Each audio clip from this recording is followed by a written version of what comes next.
Livro de Atos dos Apóstolos, capítulo 11, do verso 19 ao verso 26. Acompanhem a leitura, por gentileza. Os que tinham sido dispersos por causa da perseguição desencadeada com a morte de Estevão chegaram até a Fenícia, Chipre e Antioquia, anunciando a mensagem apenas aos judeus. Alguns deles, todavia, cipriotas e sirineus, foram a Antioquia e começaram a falar também aos gregos, contando-lhes as boas novas a respeito do Senhor Jesus. A mão do Senhor estava com eles, e muitos creram e se converteram ao Senhor. Notícias desse fato chegaram aos ouvidos da igreja em Jerusalém, e eles enviaram Barnabé a Antioquia. Este, ali chegando e vendo a graça de Deus, ficou alegre e os animou a permanecerem fiéis ao Senhor de todo o coração. Ele era um homem bom, cheio do Espírito Santo e de fé, e muitas pessoas foram acrescentadas ao Senhor. Então Barnabé foi a Tarso procurar Saulo, e quando o encontrou, levou-o para Antioquia. Assim, durante um ano inteiro, Barnabé e Saulo se reuniram com a igreja e ensinaram a muitos. Em Antioquia, os discípulos foram pela primeira vez chamados cristãos. Assentem-se, por favor, meus irmãos.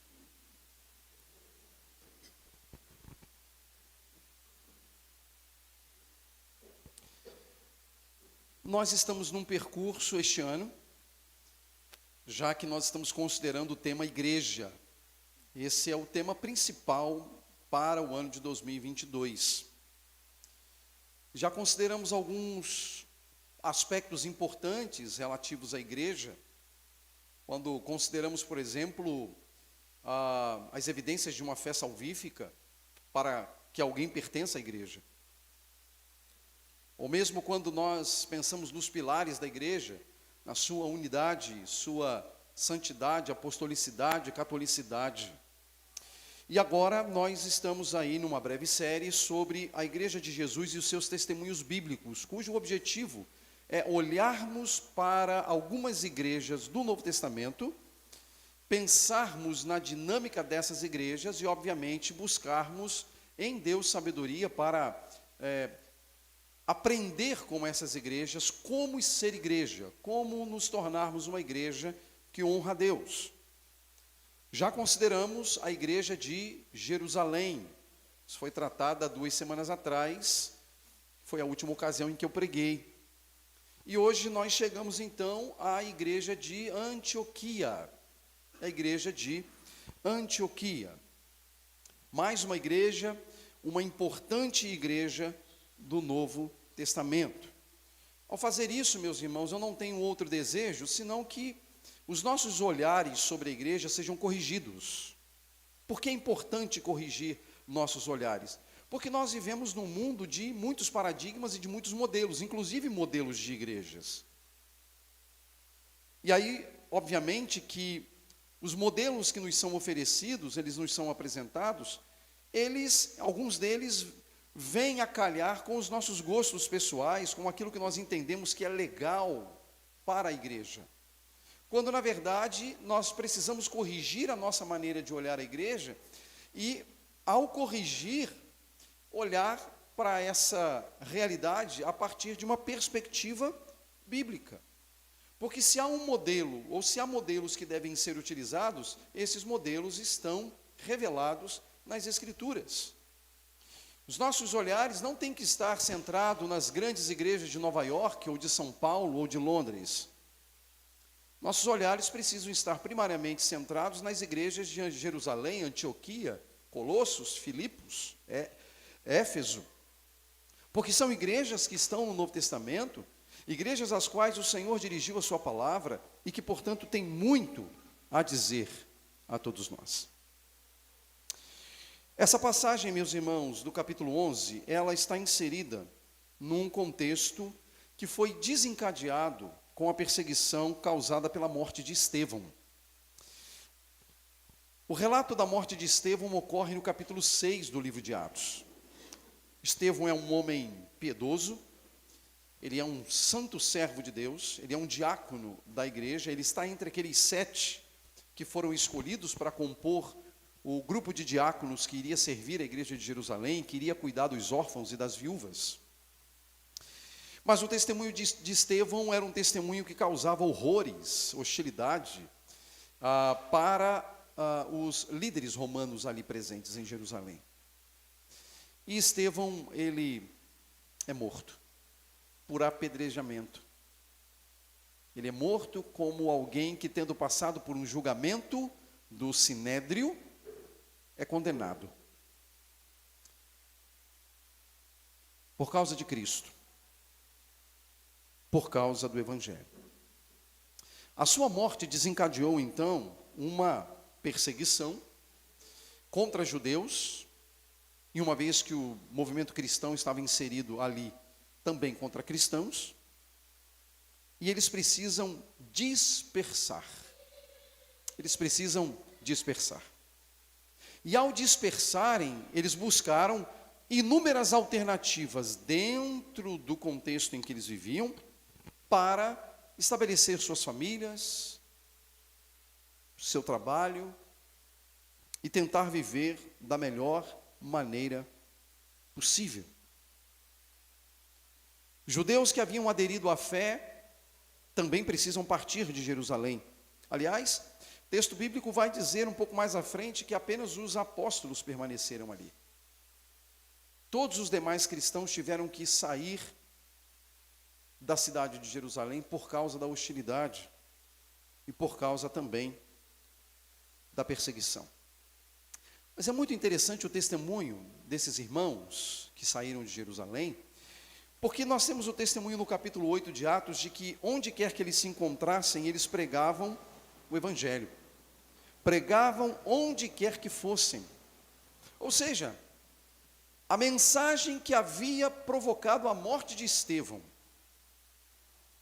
a mensagem que havia provocado a perseguição à igreja, não foi abandonada.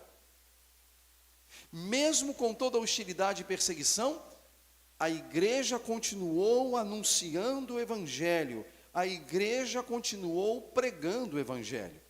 Para onde os irmãos iam, eles pregavam o Evangelho. Para onde eles corriam, eles anunciavam a palavra de Deus. Não faltava o testemunho do Evangelho, apesar da hostilidade, da dificuldade. Porque alguém poderia pensar, bom, se nós estamos sendo perseguidos porque nós estamos falando em nome de Cristo e queremos deixar de ser perseguidos, a melhor maneira então de fazer é deixar de pregar. Nós vamos encontrar um tempo de paz, nós vamos encontrar um tempo de sossego, vai ficar tudo bem, e aí daqui a pouco a gente volta novamente a pregar. Não foi essa a mentalidade da igreja. Eles não perderam tempo, eles continuaram pregando, eles continuaram anunciando a fé que eles tinham aderido. E é bem interessante no texto lido, meus irmãos, que o foco recai em 3 regiões específicas e depois em uma cidade específica. Diz a Bíblia que muitos deles foram para as regiões da Fenícia, de Chipre e Antioquia, na Síria. Fenícia, Chipre e Síria. Muitos cristãos foram para lá, muitos crentes em Jesus foram para lá. A Fenícia, meus irmãos, ela ficava mais ou menos na região noroeste em relação a Jerusalém. Você tinha Chipre, que era uma ilha na região da Grécia, e você tinha Antioquia, mais ao norte, após a região da Galileia, já na Síria. Esses crentes vão para essas regiões. Diz as Escrituras, inclusive, que eles anunciavam a mensagem especificamente a judeus. O foco não estava ainda voltado a gentios, pelo menos isso não estava claro ainda, apesar do episódio do capítulo 10, de Cornélio. Eles anunciam a fé aos judeus. Eles são judeus que anunciam a fé aos judeus. Mas há um grupo ali, de helenistas, que são chamados cipriotas, exatamente da ilha de Chipre, e os sirineus, do norte da África, que quebram esse paradigma e começam a pregar para os gregos também. Alexandria, terceira mais importante cidade do Império Romano, atrás apenas de Roma e Alexandria. Então você tinha Roma, Alexandria e Antioquia como a terceira mais importante cidade do Império. E ali havia um grupo de discípulos. E nesse texto, meus irmãos, o que nós aprendemos é que a fidelidade à mensagem e a submissão em Cristo são virtudes que levam uma igreja a progredir. A fidelidade à mensagem e a submissão em Cristo são virtudes que levam a igreja a progredir. Eu quero mostrar isso na passagem. Primeiro eu quero que você acompanhe a leitura dos versos 19 a 21, pois ali nós vamos entender que a igreja de Antioquia era uma igreja portadora de uma mensagem. Os que tinham sido dispersos por causa da perseguição desencadeada com a morte de Estevão chegaram até a Fenícia, Chipre e Antioquia, anunciando a mensagem apenas aos judeus. Alguns deles, todavia, cipriotas e sirineus, foram a Antioquia e começaram a falar também aos gregos, contando-lhes as boas novas a respeito do Senhor Jesus. A mão do Senhor estava com eles e muitos creram e se converteram ao Senhor. A igreja de Antioquia, meus irmãos, era uma igreja portadora da mensagem. Mas é muito interessante nós entendermos a natureza desse anúncio. É muito importante nós entendermos o que, na verdade, aqueles irmãos faziam. Porque quando nós falamos de uma igreja portadora de mensagem, ou nós pensamos numa pregação um pouco mais formal, ou pensamos talvez num culto em praça pública para que as pessoas possam anunciar o Evangelho, talvez uma entrega de folhetos num grande centro onde há uma quantidade razoável de pessoas transitando. Essas coisas são legítimas e a Bíblia prevê esse tipo de coisa. Entretanto, meus irmãos, aqui, nessa passagem, é muito interessante a expressão que é utilizada, né, para anunciar, para contar, que é falar. A natureza do anúncio da igreja de Antioquia estava ligada a conversas sobre o Evangelho. A expressão utilizada por Lucas, que é o autor do livro de Atos, sob a orientação do apóstolo Paulo, ele utiliza a expressão conversar. E se a gente quiser uma precisão um pouco maior, seria tagarelar sobre o Evangelho. É falar do Evangelho. O que o texto está dizendo é que aqueles irmãos, eles tagarelavam o Evangelho, eles conversavam sobre o Evangelho. O Evangelho era tema do cotidiano. As circunstâncias, elas surgiam e a partir dessas circunstâncias eles falavam do Evangelho. Eles conversavam com as pessoas sobre o Evangelho. Toda porta que se abria por meio de uma cena, por causa de uma circunstância, por conta de uma pergunta, eles entravam com o Evangelho. O Evangelho era algo que acompanhava a igreja. O Evangelho era algo que acompanhava os irmãos. Eles tinham prazer em falar do Evangelho. Essa era a natureza desse anúncio. Começaram a falar também aos gregos, contando-lhes as boas novas. O dia a dia. O dia a dia. Isso é importante porque, às vezes, nós queremos formalizar aquilo que é informal. Às vezes nós achamos que para haver uma evangelização, é preciso de um programa e de alguma coisa que nos faça evangelizar. É claro que essas coisas podem acontecer. Mas, meus irmãos, ainda que essas coisas possam acontecer, elas não substituem o meu e o seu dever de conversar sobre o Evangelho com as pessoas. Você não precisa ser evangelista. Você só precisa falar do que o seu coração está cheio. Porque não é verdade que a boca fala do que o coração está cheio? Se o seu coração está cheio de Cristo, você falará. A igreja de Antioquia tagarelava sobre o Evangelho. Eles tinham prazer de falar do Evangelho porque eles tinham prazer em Cristo. Eles amavam Cristo. E a boca deles falava o que enchia o coração. E observe, meus irmãos, que as circunstâncias difíceis não privaram a igreja de anunciar. Lembrem-se que o contexto é de perseguição. Mas eles vão para a Fenícia, que é uma região costeira. Eles vão para Chipre. Eles vão para a Síria. E enquanto iam, anunciavam. Tagarelavam sobre o Evangelho. E meus irmãos, não precisa ser expert para se chegar às conclusões ou aos resultados de uma igreja que assim funciona. O testemunho bíblico diz que a mão do Senhor estava com eles e muitos creram e se converteram ao Senhor. É óbvio. Isso é óbvio. Se a mensagem do Senhor está sendo pregada, está sendo anunciada dia após dia em conversas sobre o Evangelho, é natural que o Espírito de Deus se encarregue de abrir a mente e o coração das pessoas que são impactadas com as nossas conversas, para que sejam salvas. Então é o cotidiano. É o cotidiano. É o dia a dia. Talvez algumas pessoas, até mesmo entre nós, tenham dificuldades, por exemplo, de se aproximar de uma pessoa desconhecida para poder conversar sobre o Evangelho. É natural que isso aconteça. Mas quem disse que você só precisa procurar pessoas desconhecidas? Você tem vizinhos. Você tem colegas de trabalho.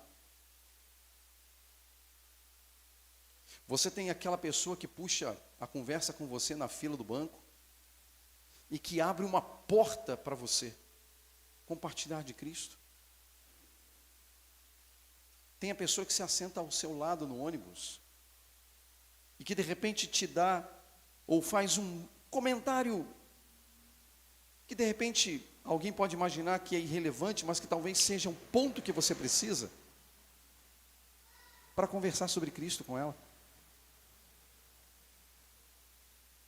São circunstâncias que Deus nos dá, são portas que Deus nos abre e que às vezes a gente, pela nossa fraqueza ou mesmo covardia, deixamos de compartilhar da fé com as pessoas. A igreja de Antioquia era uma igreja portadora de uma mensagem. Mas também a igreja de Antioquia, meus irmãos, era uma igreja submissa em Cristo. Ela era submissa a Cristo. Mas aqui eu quero destacar a submissão da igreja de Antioquia em Cristo. Versos 22 a 24. Notícias desse fato. Que fato? Do que estava acontecendo em Antioquia. Chegaram aos ouvidos da igreja em Jerusalém e eles enviaram Barnabé a Antioquia. Este, ali chegando e vendo a graça de Deus, ficou alegre e os animou a permanecerem fiéis ao Senhor de todo o coração. Ele era um bom homem, cheio do Espírito Santo e de fé, e muitas pessoas foram acrescentadas ao Senhor. Uma igreja submissa em Cristo. Uma igreja submissa em Cristo a outra igreja. Observe, meus irmãos, que a igreja de Jerusalém recebe notícias da igreja de Antioquia. É como se a igreja mãe recebendo notícias da igreja filha. As notícias chegam lá. Algumas coisas estão acontecendo lá em Antioquia. E de certo modo o contato era mantido porque muitos daqueles crentes que estavam em Antioquia tinham sido dispersos a partir de Jerusalém. Porque foi lá que Estevão morreu. E foi de lá que eles partiram. Então havia vínculos. Havia vínculos estabelecidos entre os irmãos que estavam em Jerusalém, entre os apóstolos que estavam em Jerusalém e aqueles que tinham ido para a Fenícia, para o Chipre e também para a Síria, alguns dos quais se alocaram em Antioquia. As notícias chegam a Jerusalém e o que a igreja de Jerusalém faz? Ela averigua, ela nomeia um delegado. E aí a ideia de delegado é de alguém que recebe o encargo, a delegação de ir a um lugar para verificar circunstâncias. E esse homem que é enviado para lá é um tal de José, que já apareceu lá no capítulo 4 de Atos, e sobre o qual eu mencionei aqui ainda agora, um levita, natural de Chipre, que tinha bens, e vendeu parte dos seus bens e depositou aos pés dos apóstolos. Um tal de José, mas que era conhecido no colégio apostólico como Barnabé. Barnabé. Um apelido,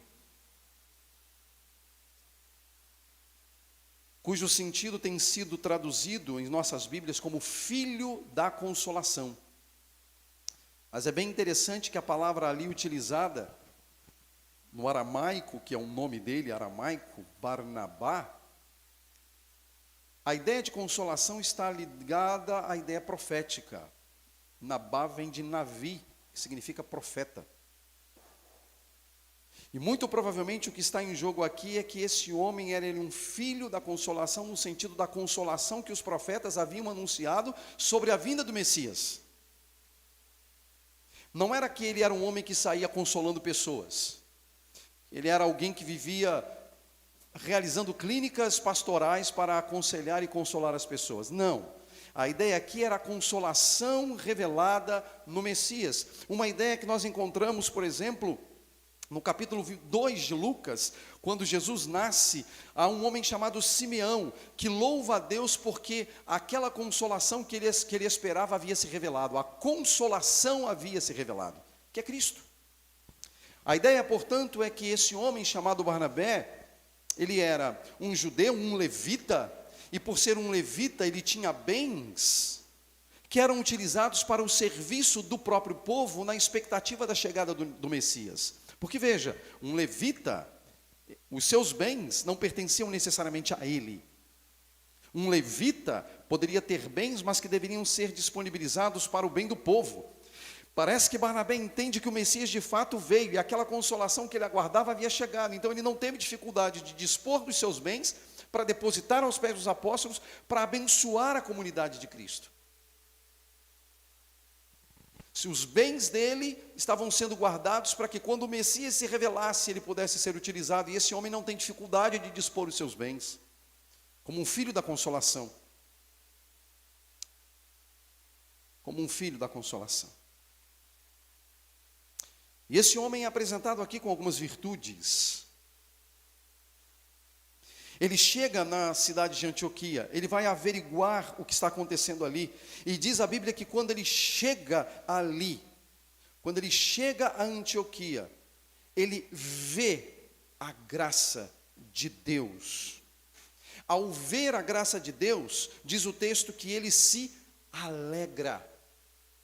Alegrando-se, ele encoraja os irmãos a permanecerem firmes no Senhor. Barnabé tem um parecer. Ele voltará para Jerusalém com um parecer. O que está acontecendo em Antioquia é a boa mão do Senhor operando em favor do seu povo. Fiquem em paz, Pedro. Fiquem em paz, João. Fiquem em paz. Porque o que está acontecendo lá é a boa mão de Deus em operação. Barnabé, ele consegue captar isso. Ele consegue perceber isso. Ele fica alegre. Ele se anima e anima os irmãos. E dentre as suas virtudes, diz o texto, um homem bom,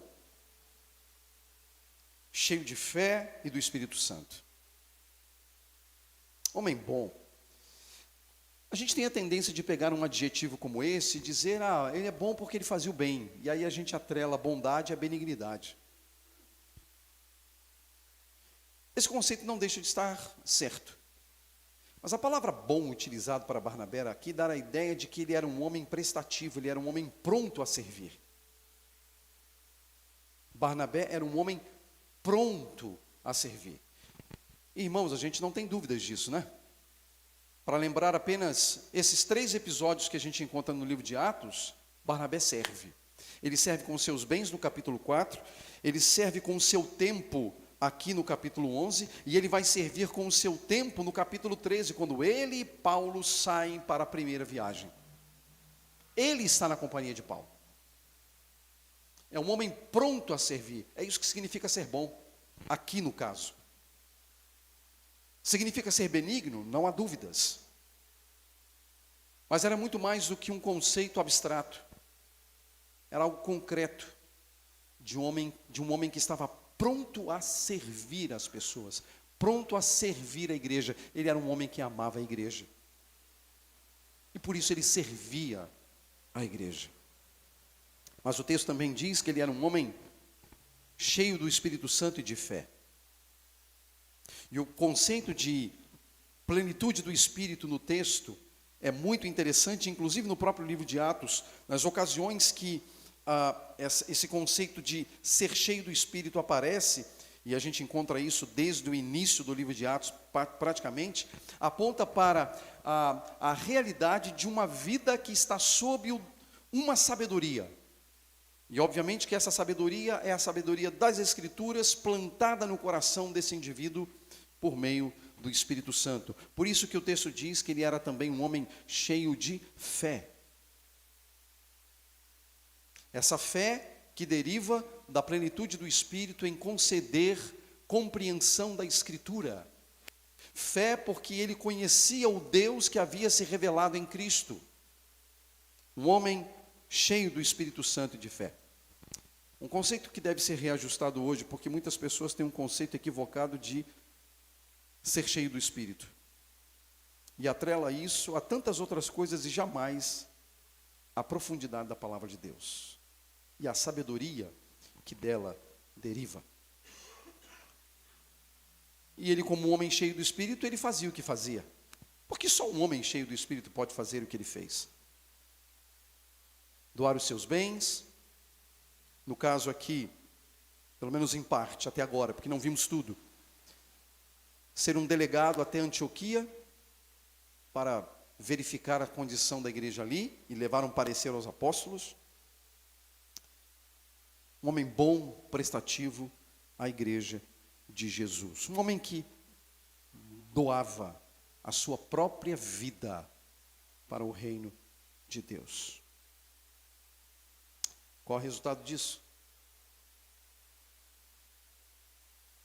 Muitas pessoas foram acrescentadas ao Senhor.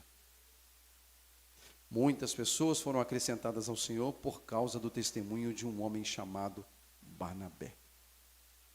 Isso é muito interessante, porque lá no verso 21 diz que muitos creram e se converteram ao Senhor, fruto da tagarelice das pessoas, das conversas. Mas também agora a gente vê que é fruto de um homem. Gente se converte por causa do testemunho de Barnabé. E o que ficou para a história? Ficou para a história que ele era um homem bom, cheio do Espírito Santo e de fé, e que deu fruto em Cristo Jesus. O testemunho de Barnabé levou pessoas a Cristo. Que testemunho! Por fim, meus irmãos, a igreja de Antioquia era uma igreja formadora de liderança e que acatava a formação de liderança. Veja o que diz, ou o que dizem os versos 25 e 26. Então Barnabé, o mesmo que está ali em Antioquia, que vê a condição da igreja, foi a Tarso procurar Saulo. E quando o encontrou, levou-o para Antioquia. Assim, durante um ano inteiro, Barnabé e Saulo se reuniram com a igreja e ensinaram a muitos. Em Antioquia, os discípulos foram pela primeira vez chamados cristãos. Observe, meus irmãos, que é provável que não houvesse uma liderança ali, propriamente dita em Antioquia, mas a igreja estava prosperando. Cristo estava conduzindo a igreja. Lembrem-se que é um trabalho que está começando. As pessoas chegaram ali. Agora é preciso haver alguém ali que pudesse abrir as Escrituras e pudesse compartilhá-la com as pessoas que estão lá. Barnabé não tem como ficar ali. A princípio ele não tem como ficar ali. E o que é que ele faz? Ele pensa, eu não posso fazer isso sozinho por enquanto. Eu preciso de alguém comigo. E ele volta a Jerusalém para pedir que Pedro vá com ele? O Pedro experiente? Não. Ele vai a Jerusalém convidando João, o João experiente, para que vá com ele a Antioquia? Não. Ele vai a Tarso, pegar um homem que tinha sido uma ameaça para a igreja, mas que agora está em Cristo. Seu nome é Saulo. Que a partir da narrativa do capítulo 13 vai ser chamado de Paulo. Não porque houve alguma mudança na natureza dele de mudar de Saulo para Paulo, não. É simplesmente Saulo, um nome hebraico, um nome aramaico, que agora passa a ser lavrado em grego. É só isso. Diferente de Abrão e Abraão. Diferente de Sarai e Sara. Diferente de Jacó e Israel. No caso de Saulo, Paulo, não há uma mudança de natureza que leve, porque ele se converteu lá no capítulo 9. Essa mudança só vai acontecer no capítulo 13. E aqui nós estamos lendo que ele foi buscar um homem chamado Saulo. Que já é um crente, que ama Cristo. E ali no contexto da igreja de Antioquia que vai se formar um novo líder. E que vai ser tão importante para a igreja de Cristo. Um homem chamado Barnabé, que pega um homem chamado Saulo e o forma no ambiente da igreja, no contexto da igreja. Que de fato, meus irmãos, é um ambiente de formação de toda a liderança. Pastores não são formados em seminários. Pastores são formados na igreja. Mas espera aí, pastor, o senhor dá aula em seminário, o senhor está dizendo um negócio desse? Sim, estou dizendo. Porque lá você obtém conhecimento teológico. Aprender a pastorear é no contexto da igreja local. É aqui que se forma líderes. Lá se faz o trabalho acadêmico, que tem que ser feito. Mas é aqui, no contexto da igreja, que se forma líderes. Barnabé fez isso com Saulo. Vai a Tarso, o busca para ensinar. E o texto diz que durante um ano inteiro, Barnabé e Saulo se reuniram com a igreja e ensinaram a muitos. Ambos ensinaram a muitos. Aqui está uma outra lição muito importante. A igreja não pode ser a igreja de um homem só. A igreja não pode ser a igreja de um pastor só.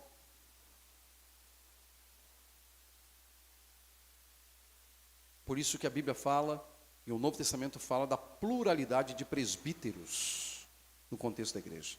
Pastores. Pastores. A igreja não pode ser a igreja de uma pessoa só. A igreja tem que ter 2, 3 pastores para conduzi-la. Mas pastores que sejam reconhecidos pela congregação. Que tenha a motivação da congregação como um reconhecimento da autoridade para o ministério pastoral. Eles ensinavam a fé. E ensinando a fé, o que se estabelece em Antioquia? É uma identidade. A igreja passa a ter uma identidade, porque é um ensino que a igreja vai aderindo, e isso vai formatando a identidade da igreja. Por isso que o final do verso 26 faz a declaração de que os discípulos em Antioquia foram pela primeira vez chamados cristãos. E esse nome que começou em Antioquia vem até hoje. Nós somos cristãos. É claro que no Novo Testamento nós encontramos algumas nomenclaturas. Nós encontramos, por exemplo, os nazarenos, como seguidor do Nazareno, que era Jesus. Nós encontramos, por exemplo, os do caminho, que também é uma nomenclatura utilizada no livro de Atos. Mas agora, nós estamos diante de uma nomenclatura que vai perdurar por mais de 2000 anos. Cristãos. Que significa povo de Cristo. Povo do Messias. Mas uma nomenclatura que foi odiada e tem sido odiada. Nero, por exemplo, o imperador romano, demonstrou ódio a esse nome, ao nome cristão. Ele não tolerava esse nome.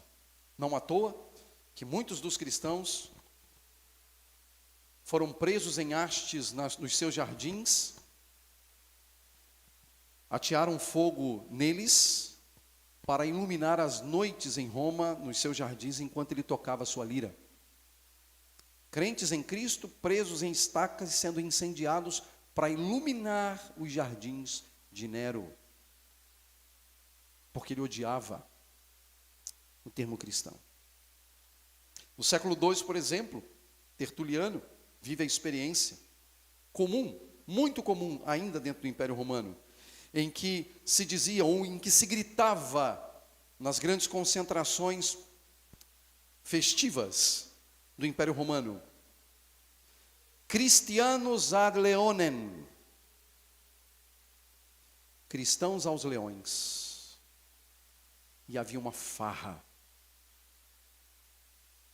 uma alegria no meio do populacho, porque agora os servos de Deus eram jogados às feras e eram devorados por elas. Um nome odiado,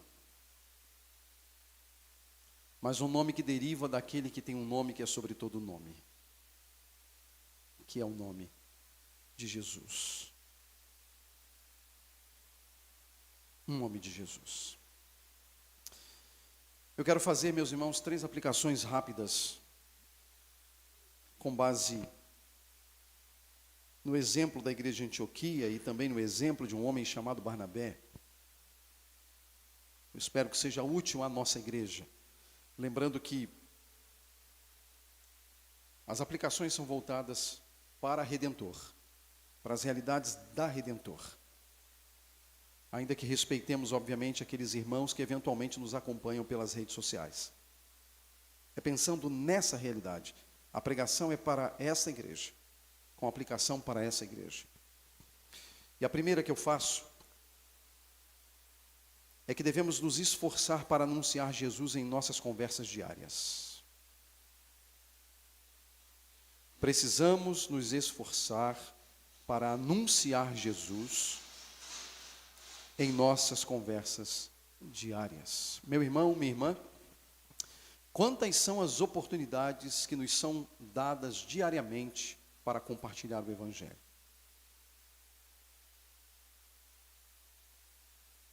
Talvez agora a sua mente volte a algumas cenas vividas ao longo dessa semana que encerrou ontem, que foram enormes oportunidades para que nós pudéssemos falar do Evangelho com as pessoas, mas simplesmente nós nos calamos. É preciso haver de nossa parte um esforço para compartilhar de Cristo com as pessoas. E isso virá porque o nosso coração se enche de alegria ao falar de nosso Senhor. Há alegria em nosso coração ao falar de nosso Senhor, de compartilhar com as pessoas sobre o nosso Senhor. É preciso haver um esforço conjunto, até porque, meus irmãos, a Redentor não consegue chegar onde você chega. Há lugares que você chega que a igreja não consegue chegar, como instituição, mas você chega. E se você chega, a mensagem do Evangelho deve chegar com você. A mensagem do Evangelho chega através de você no ambiente de sala de aula, seja na educação básica ou na educação superior. A mensagem do Evangelho chega por meio de você no seu ambiente de trabalho, nas pessoas que vocês atendem, no indivíduo que senta-se ao seu lado numa clínica ou num banco de ônibus, alguém que está na fila do banco, que puxa a conversa. Nós precisamos nos esforçar para falar de Jesus às pessoas. Nós precisamos aprender a tagarelar sobre Cristo.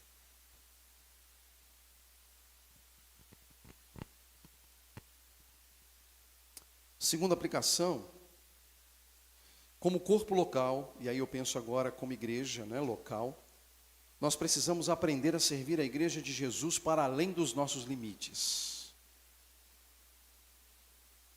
Nós precisamos aprender a servir a igreja de Jesus para além dos nossos limites. Meus irmãos, assim como eu não sou um fim em mim mesmo, e você não é um fim em si mesmo, a igreja local não pode ser um fim em si mesma.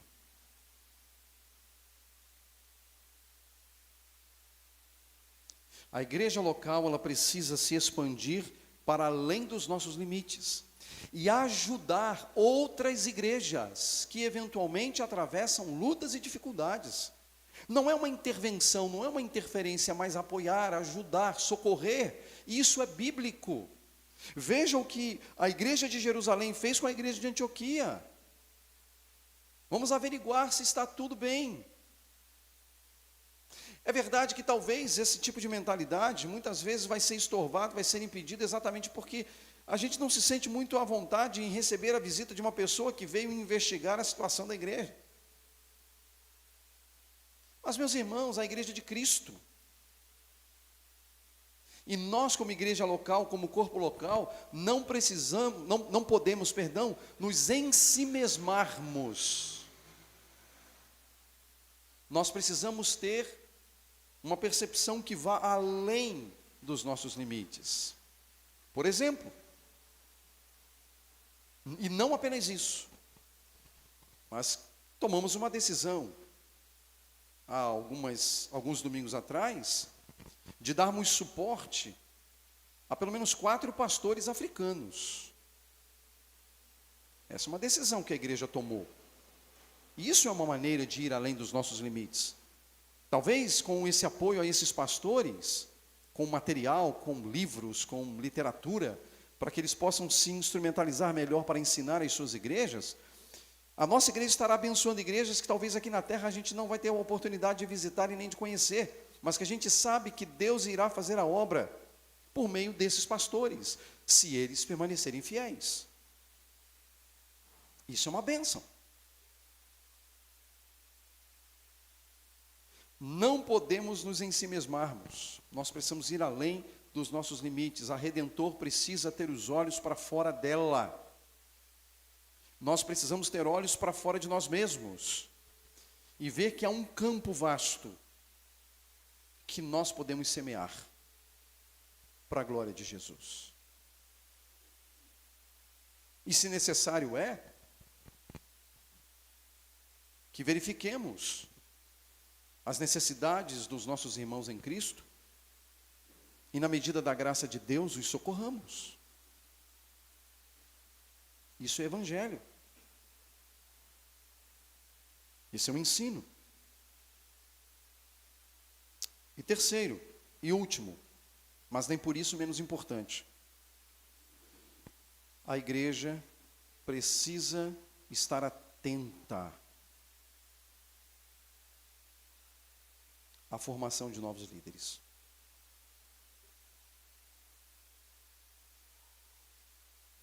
Quem reveste de autoridade um líder não é outro líder. É a igreja. A igreja precisa estar atenta àqueles que ocupam o papel de liderança na igreja. A igreja precisa observar.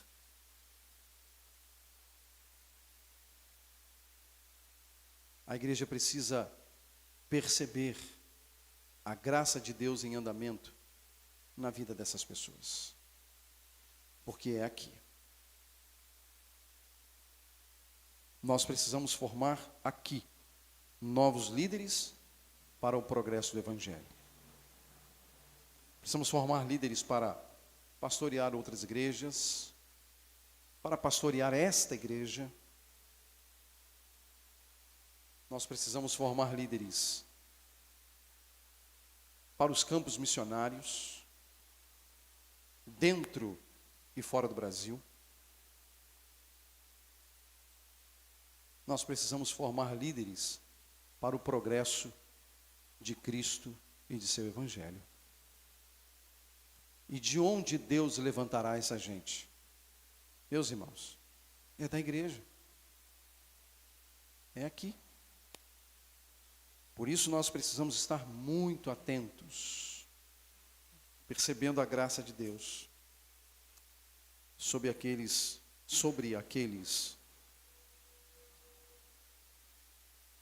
que Deus tem levantado. Isso é fundamental a todos nós. E a Bíblia é clara em oferecer os sinais. A gente não precisa criar perfil de líder.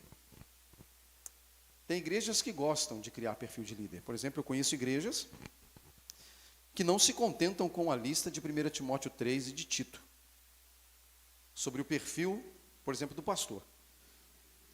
Além daquela lista, ainda precisa dizer qual o limite de idade que esse líder tem que ter, se deve ou não deve ser casado, e se for casado, o limite de filhos para pastorear uma igreja. Não fiquem franzindo a testa não, porque é verdade. Pessoas que não se contentam com a lista de 1 Timóteo 3, porque 1 Timóteo 3 diz qual é o perfil de um líder para a igreja. Então volte lá e vá ler, para verificar, para olhar o perfil que Deus estabeleceu para a liderança da sua igreja. A gente não precisa de nada mais. Se o Senhor Jesus Cristo não voltar antes de eu partir, vai chegar um momento que a igreja vai ter que tomar decisões sobre obreiros, novo pastor. Irmãos, não inventem moda. Não inventem moda. 1 Timóteo 3 é o que vocês precisam saber para escolher um obreiro que possa lhes pregar de acordo com a confessionalidade da igreja. É simples assim. Simples. Mais cedo ou mais tarde vocês vão ter que lidar com isso. Não tem jeito. Como disse, eu não vou ficar para semente. É preciso que a igreja saiba como lidar com isso. E vocês não precisam de nada que não esteja na própria Bíblia. Tudo que a igreja precisa está aqui. E é para cá que vocês têm que olhar. Pedir a graça de Deus no momento de tomar decisões. Que Deus nos abençoe, meus irmãos, que Deus nos ajude, que Ele nos fortaleça a fé e que, ao lado da igreja de Jerusalém, a igreja de Antioquia seja mais uma para a qual os nossos olhares devem estar voltados para agradarmos o Senhor. Amém. Vamos orar, meus irmãos.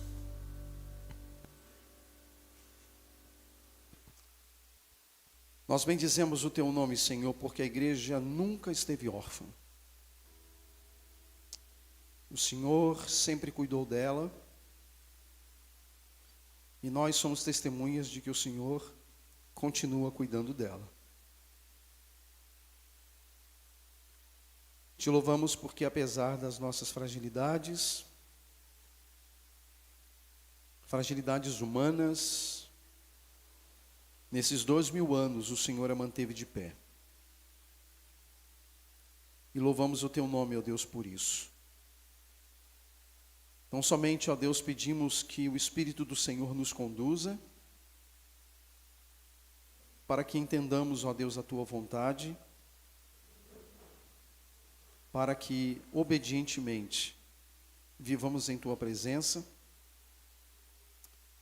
e para que como igreja local sejamos